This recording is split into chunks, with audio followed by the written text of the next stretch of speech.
Many people have the idea that they can use special equipment, go to haunted places, and talk to spirits. They call themselves ghost hunters, but the truth is that they are not so much the hunters, but the hunted.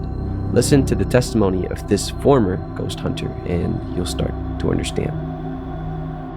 Yeah, so pretty much I would say my interest in ghost hunting, that encounter that did happen in sixth grade, it was like something like when somebody experiences something like that, there's no going back. Once you know the spiritual realm is real, you can't just kick that out of your mind.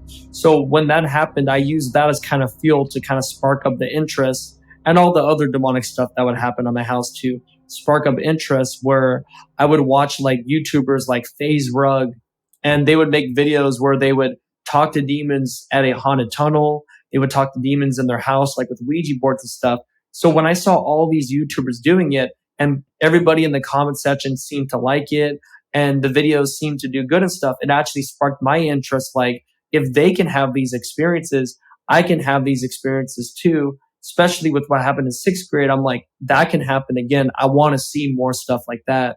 So I would say that's what really sparked the interest. And and for for ghost hunting is pretty much like when you use like specific pieces of equipment and different methods to try to talk to spirits. And a lot of like paranormal investigators, a lot of them think some are good spirits, some are bad spirits, and some are demons. So it's interesting how these spirits made a deception where there's these different categories of spirits. But as we know now, they're just all demonic spirits deceiving people.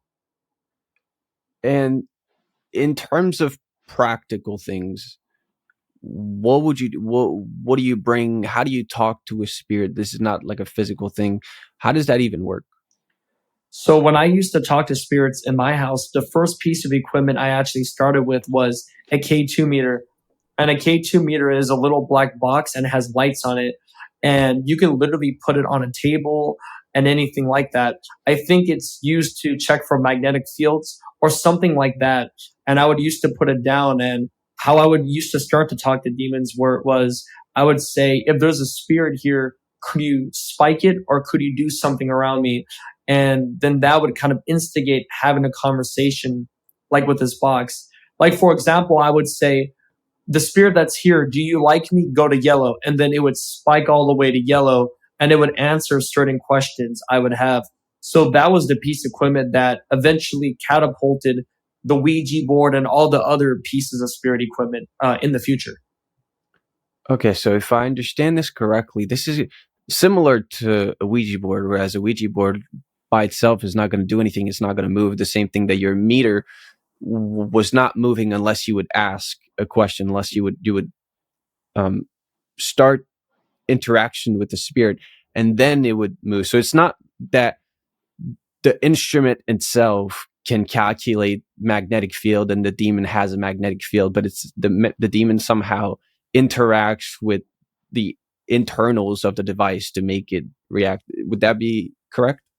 For sure. Yeah, it's pretty much kind of like a electronic Ouija board, like what you said. Like a lot of people that are into like the paranormal community, they think if you use anything but a Ouija board, it's safe. But that's the demon's deception. It's anything you use to contact a spirit, that's already an open door automatically. And you had some pretty intense experiences because you continue to grow more and more of an interest into the paranormal, into horror movies, and into ghost hunting. And one in particular that I would like you to talk about is when you visited the most haunted ship in the world. Can you talk about what that place is and what happened to you when you got there? Yeah, so pretty much there was this one time where I had a desire to go on the Queen Mary because I would see like a lot of YouTubers go on the Queen Mary and they would always have like these, demonic encounters. And my parents would always like take me to the Queen Mary once in a while when I was younger. But this was the first time where I was actually getting an interest like in the paranormal, like more and more. So I was like, I want to see if I can have one of these encounters. And the most famous room on the Queen Mary is room B340. And I thought to myself, I believe in faith that I can have an encounter there. So it's on the B deck, and I was walking on the B deck by myself, and I forgot the room name offhand. It just like left my mind. So I just started talking to myself on the B deck of the ship. And I said, oh, I wonder, like, what the most haunted room is. And then I heard like an audible demonic voice right here on the right side of me, just a demonic raspy like voice. I still remember how it sounds to this day. And it said it's room B340. And right when it told me that, it was like it was kind of like a word of knowledge to lead me to the room. So, and I eventually did find the room just because of that voice, which kind of, what I believe the Holy Spirit showed me was that the Spirit actually wants to lead you to more of these experiences for like more open doors. So you heard an audible voice on that ship that gave you the exact room number, and then when you went there, that was the correct room. Yes, yes.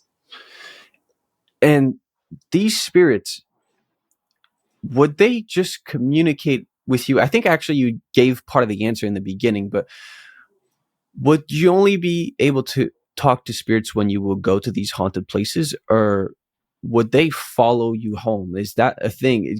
Can it be separated? So that's my question. And if it did follow you home, did you have other kind of paranormal experiences? I do believe like when you go to like places like that and you go home, you get more spirits in you just from the open doors. And spirits, I believe, can follow home. So I would say definitely from going to the Queen Mary and all these places, the demonic activity, it wouldn't go down. It would actually just keep increasing. Even at my house, when I would talk to spirits at my house or I would talk to spirits at like haunted places, the same amount of activity is almost the same. So it kind of showed me that you can literally talk to these spirits literally pretty much anywhere.